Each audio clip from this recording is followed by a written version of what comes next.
Hey, babe, I see that you're making your guacamole. I am. Guacamole, my famous guacamole. What are you talking about? That's right, I forgot to say famous guacamole. And you know how much I love your guacamole. I've heard you say it before. It's so amazing. And are you putting like some sea salt in there? I'm putting everything I put in there all the time. And some cilantro? It's already in there. That's fantastic. But you know what? I found a new recipe on the internet. Blasphemy. Oh, but I thought you might want to try it. Something better than my guacamole? Well, I know that yours is really good, but you know, sometimes some things, you know, you can just change it up a little bit. You've got to be kidding me. Just, you know. I just go with the true and tried, you know? You go with the true and tried? That's right. This has been famous for years, man. It goes way back to the antediluvian days. Oh, no kidding. Came all the way down from my father, Noah. Oh, my goodness, that's amazing. Today on Family Talk, we're talking about family dinner. What's happened to family dinner? Do families even cook or eat anymore? I don't know. We'll find out once we have some guacamole.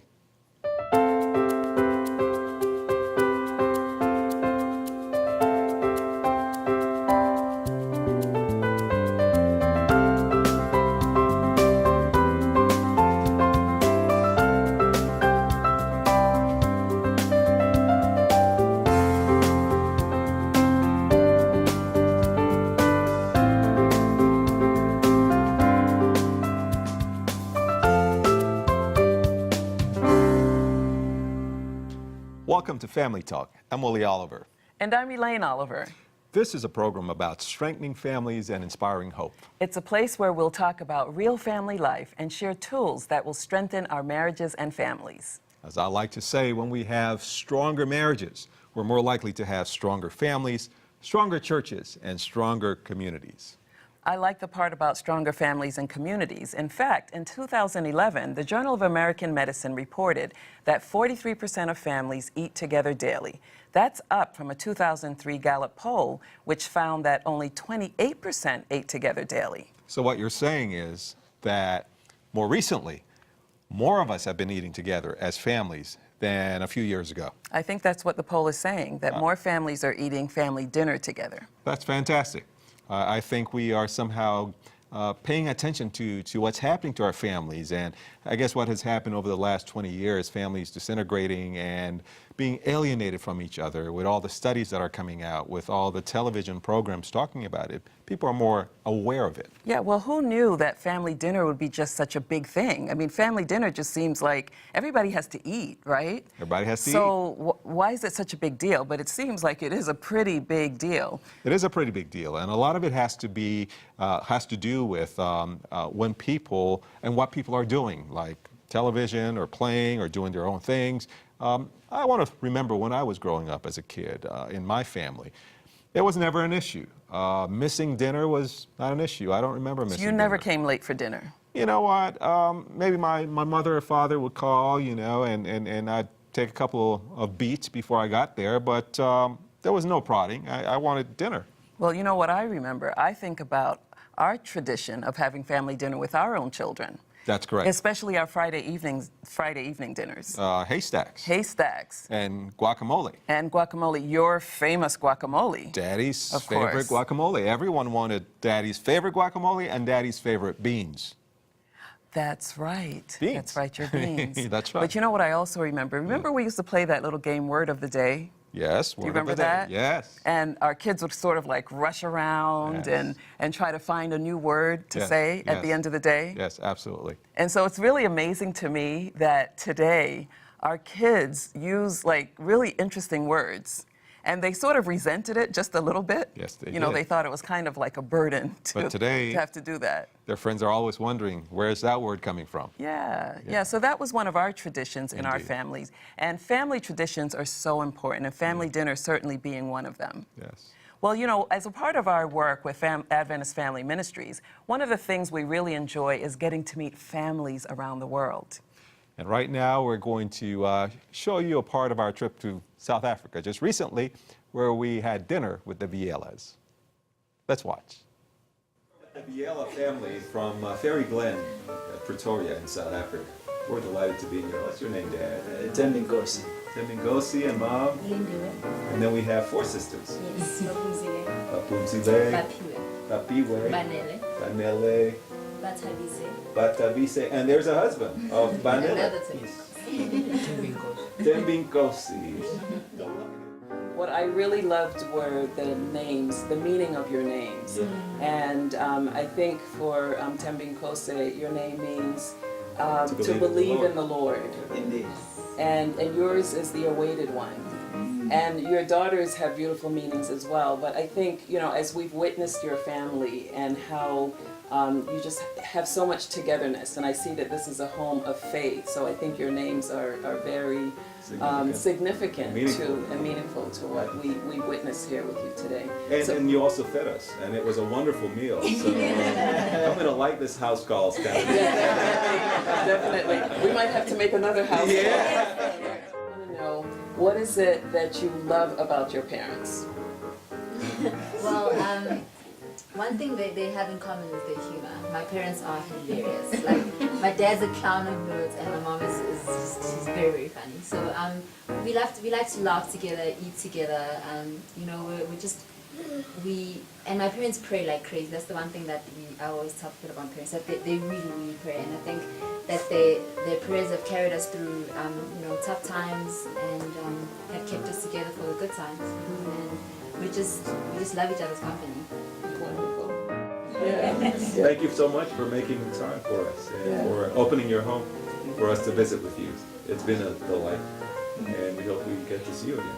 Thank you. God bless you. We'll be praying for your family, and you pray for us too. Thank you. Thank you. Thank you so much. Thank you.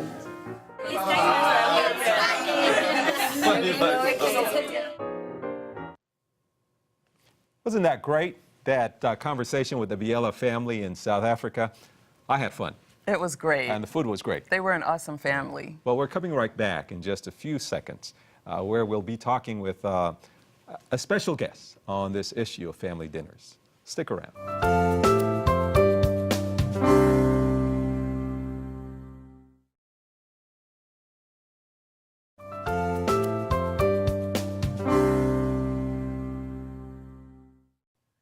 Welcome back to Family Talk.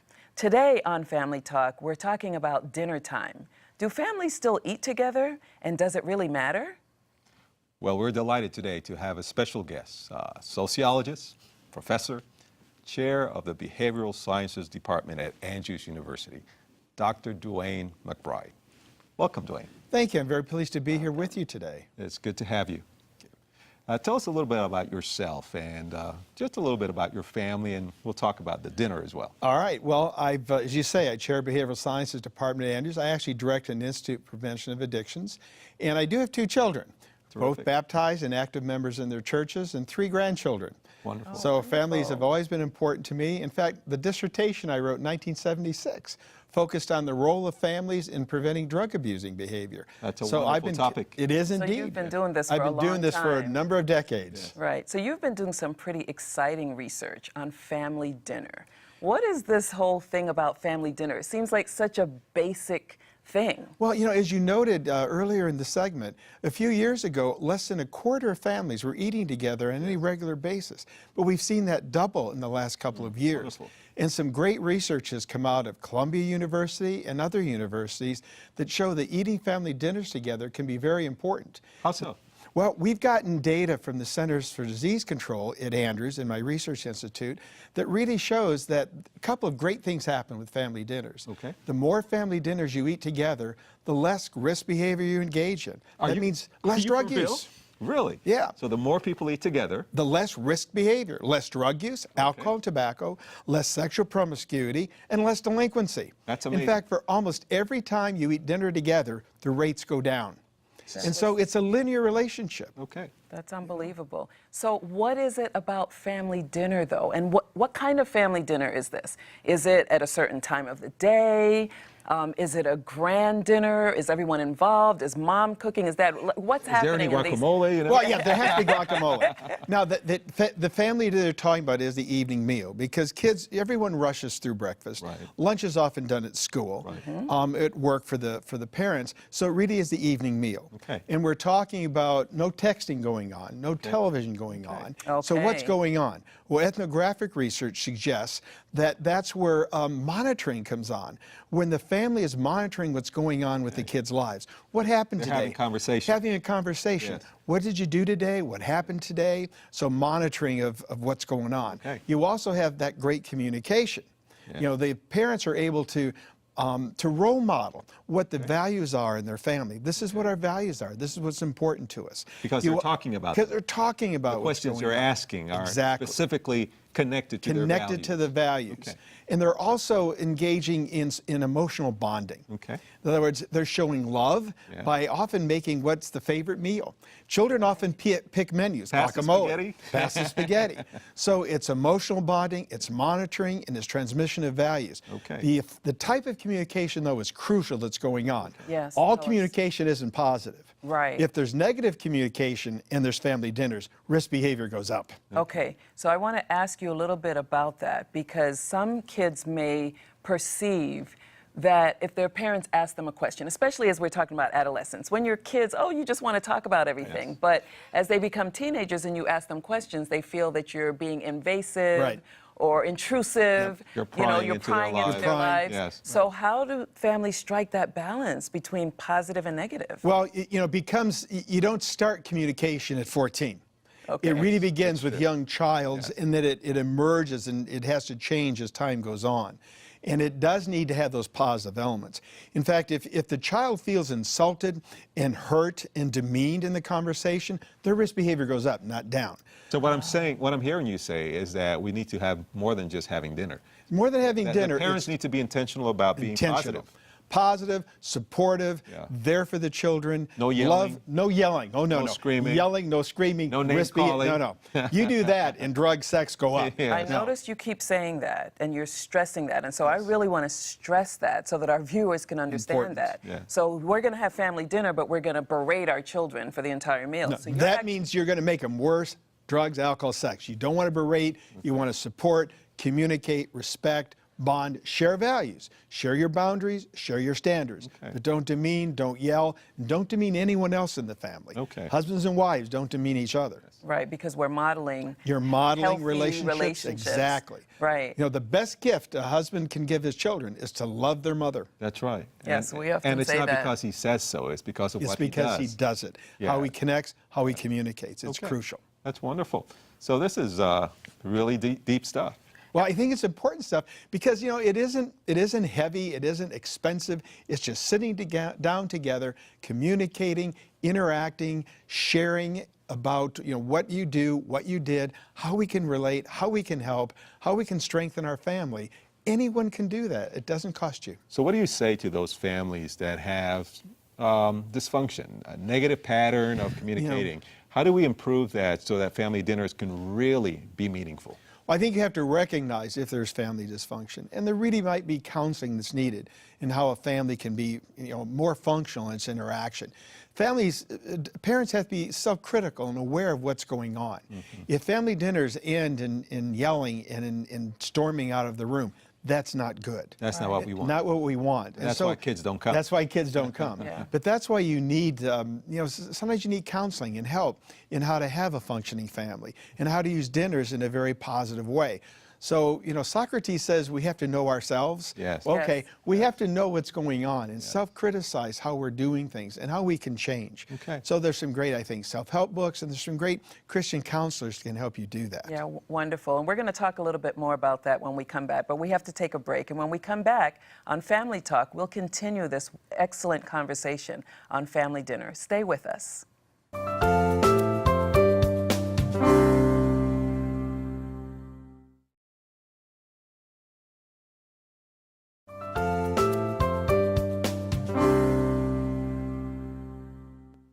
Welcome back.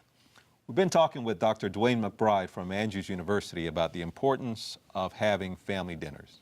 So, Well, there's a few other things I want to kind of talk about. Yeah, please. Well, my research group and my colleagues, Dr. Gary Hopkins, Ramnes Kelbyjohn, Alina Baltazar, Lionel Matthews, we're actually going to be presenting some of our research at the American Sociological Association in Denver and the American Society of Criminology in Chicago. So you're going to hear our data for the first time. Fantastic. Well, we're looking not just at And I just have to interject, sorry for interrupting you, but Alina Baltazar is your daughter. Is my daughter, yes. And we know her. And we know her, and we're excited about that. And it must be wonderful to have your daughter join you in this research. It's really great to be able to work with her. And, you know, I've talked about how family dinners relate to less alcohol, drug use, sex, and delinquency. We're also finding it relates to lower rates of vulnerability. Okay, how so? Well, family dinners mean you'll be less likely to be a victim of date rape. You'll be less likely to be a victim of bullying. Is it because you're at dinner instead of well, that someplace could be. with someone where you're not supposed to be? But I think it improves your self-concept. Okay. In other words, it makes you less vulnerable to the intimidation by others because your family has given you support. Your family has given you a sense of self-worth that make you avoid situations when you're vulnerable. So you're less likely to be bullied. Okay. You're less likely to be slapped by a girlfriend or boyfriend. And you're more likely to wear a seatbelt and a bicycle helmet. Okay. That really surprised so amazing that something as inexpensive. Right, as a family It's dinner. not that difficult No. to do. I mean, you don't even have to be a great chef. No. Reduces You don't even have all to make guacamole. Like That's right. I think that's an added benefit. It reduces at-risk behaviors. Right. And it increases your self-esteem Yes. and your self-worth, and Yes. it protects you against being vulnerable. But being vulnerable. You know, some people give off a sense of weakness and vulnerability. Yes. Yeah. And that's related to victimization. Yes. And so one of the things that we're making, we think, unique is looking at some data organized by the Centers for Disease Control, collected by them, and actually organized by state by Dr. Hopkins, my colleague. Very nice. And we are finding that no one's looked at less victimization, less vulnerability. That's amazing. So we keep our kids from risk behavior by family dinners, and we make them less vulnerable to being victimization of other bullies. That's wonderful correlation. It's a wonderful Family correlation. dinner, less victimization, And less risky better behavior. self-esteem. Right, better self-esteem. Yes, less risky behavior. But we're back to if the dinners are not as good. It as does they not need to. work out. They don't work out. No, if you yell at the kids and demean the kids, they're more likely to be bullied and vulnerable. So one of the things that we like to say to our families who are watching is that, yes, more family dinner is important, but more functional family relationships. dinners. Right, right, and work on building those family relationships so that they're stronger and Positive communication, supportive communication, clearly communicate your values. Okay. Children, as you know, children do best when there's clear boundaries that are communicated. Yes. But always do it in a supportive and appreciative way. And that's what strengthens the self-esteem, protects our children from being vulnerable, and protects them from engaging in bad behavior. Yeah. Remembering that young children behave like young children, Yes. and you can't expect a 5-year-old No. to behave like a 15-year-old. No, you have to make it age appropriate. Yes, and so it's about growing. It's About linear, growing. as you said Yes, earlier on. it is you know. linear. It's And developmental. It's developmental and knowing the developmental stage. But, you know, engaging the children in what to have for dinner. Okay. Engaging, you know, we have a tradition in our family. In fact, I had an email waiting to come on in which my daughter informed me that since her birthday's coming up, it was my responsibility to make her favorite dinner. So I want to make her favorite Do dinner. you go over Saturday to her night. house, or do you cook it at your house? I'll cook it at my house, and she'll come down for her favorite dinner. Each member of my Very family nice. has her favorite dinner, and nice. it's always cooked by my wife or I for that child's dinner. That's wonderful, and so it's passed on It's into passed on. adulthood. Right. Because Yes. Right. which is amazing, and she's still expecting She's still, these her dinners. email said, "You are cooking my favorite dinner, aren't you?" Okay, yes, I will. That is so sweet. But I do want to ask, though. All right, so families are busy today. Yes. Kids are involved in sports Yes. and music Yes. and Yes. you know all kinds of after-school Yes. activities. Parents are working long hours. Yes. What do you say to parents who are saying, "I just can't pull my family together Well, at the end of the day"? Once we see you get to 4 family dinners a week, that's where we see a statistical break. Okay. You know, if it's 4 or more dinners, that's when we see that break towards protection and less risk behavior. So, you know, we shouldn't feel overwhelmingly guilty if we can't do the 7. 7 days a week. Okay. You know, but if we But at can least get 4 to the times. majority Yes, of the of week. days, Yes. that's what begins to make a difference with our children. So then you're saying that families can plan. You can right? plan for those 4 or more days. And they've got to Exactly. be intentional then. Got to be intentional. You know, so maybe the kid doesn't need an extra sport. You know, Johnny has one sport, maybe one is enough. Right. You know, and one. They don't one need to do soccer, instrument. basketball, football, and baseball all the same week. That's correct. Right. Right. I So think we that's need to very be true. intentional about Intentional. what's important for us. Right. So if you're thinking working more, that's going to affect your children Right. adversely. Right. So then when you want to make an adjustment on behalf of your family. Right. Exactly. Intentional planning of those family dinners. Make it 4 more a week and you make a difference. Okay. Make sure the communication is positive. Get the counseling help you may need to make it positive. Okay. And you will make a difference in your children's lives, and then they'll make a difference in their children's lives. You know, the Bible talks about 3 or 4 generations. Yes, yes. What you do in your family will affect 3 or 4 generations in Yes. your children. Yes. So every time we make a good choice, we make that affects- choice for our grandchildren we and do. even our great-grandchildren. We do. That's It's exactly what Scripture an says. existential choice, if you will. Yes. Yeah, it's an existential, intentional choice Yes. that we have the free will to make. We schedule our lives. And it was great to see that data that says almost half of our families in this country are eating know. regularly with their children. And that's And that's a wonderful. wonderful change. That we're up from where we were just a few years ago. doubling the rates a Yes, few years that's- ago. it's a wonderful So there's hope for the future. There And I is think hope. the Adventist church, the Christian community should be leading the way in Absolutely. in role modeling this behavior for our communities. And that's what I always say, when we have stronger marriages, we have stronger families, And stronger communities. churches, and stronger communities. Absolutely. And that's what we want. Right. Yes. Yeah, well, this has been so amazing, and we're just going to have you back. Yes. I'm And always happy perhaps- to come back. Perhaps next time you can bring your daughter, and Okay. maybe the grandkids even. All right. Yeah. And Well, maybe that- they're a little. You know, And they're a maybe little that the age. favorite meal. All right. Yeah. We'll you have make to try it out. guacamole. You can I'll cook have, the right, meal. you can have a All right. competition, a Right. guacamole competition. We can have a taste test. But it's been wonderful having Thank you, you. Dwayne. And when we come back, we'll give you today's takeaway from Family Talk.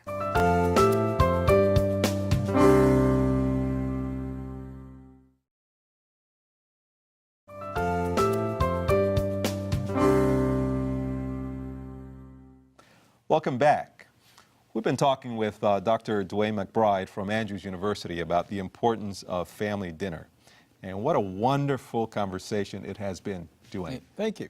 Yes. What else can you tell us as we're getting ready to wrap up here? Well, I think there's some simple things. First of all, families need to recognize they can do this. Yes. They can schedule it. It's doable. They don't have to check off 7. Yes. Once you get to 4, we see the statistical break. Yes. And I think they have to recognize the positive family dinner is crucial to making it important and protective. So the parents have some responsibility. Parents have a major responsibility, and Yes. include the children in planning the dinner. Yes. Find out what they like, and sometimes rotating the dinners to please a different member of the family Yes. makes them feel engaged. And variety is the spice. of Variety life. is a spice. And I like the fact about including the family. One of the things we used to do in our family is we would have, someone chop the tomatoes, Yes. someone wash the lettuce, and even a Yes. small child can wash fruit. Yes. Yeah. So they don't Or set have the to- table. Or set the table or something like that. So there's involvement in the whole family. And those family rituals and traditions that you talked about earlier in the segment were also very crucial.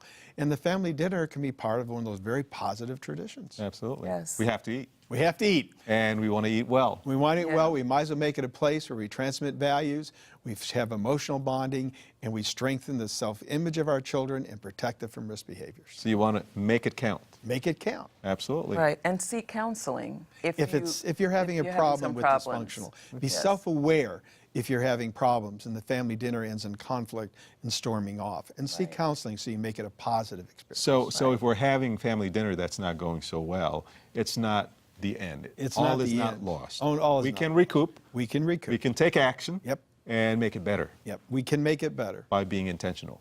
Be being intentional of what we do and how we do it, seeking help if we need it. Well, there are a few takeaways from our conversation with Dr. McBride today, and let's go over them and see if we remember that when you have family dinners together, at least 4 a week, don't make it so that you have to have 7 together, but at least 4 a week, you start seeing some of those protective factors.